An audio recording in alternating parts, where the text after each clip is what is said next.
Руководствуясь статьей 106 Уголовно-процессуального кодекса, суд постановил избрать в отношении Истиховской Марины Дмитриевны, подозреваемой в совершении преступления, предусмотренного пунктом В части 3 статьи 286 УК РФ, меру пресечения в виде залога денежных средств в размере 5 миллионов рублей путем внесения указанной суммы на депозит Управления судебного департамента в Республике Коми.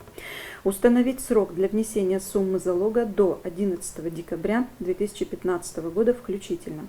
Подозреваемой Истиховской Марине Дмитриевне разъяснить положение части 9 статьи 106 УПК РФ, что в случае невыполнения или нарушения обязательств по залогу, неявки ее по вызову к следователю, либо в суд без уважительных причин, самостоятельного оставления избранного им места жительства без уведомления следователя либо суда, совершения новых преступлений, воспрепятствования производству по делу, залог обращается в доход государства по судебному решению в соответствии со статьей 118 УПК РФ. Настоящее постановление может быть обжаловано в Верховный суд Республики Коми через Сыктывкарский городской суд в течение 3 суток со дня вынесения.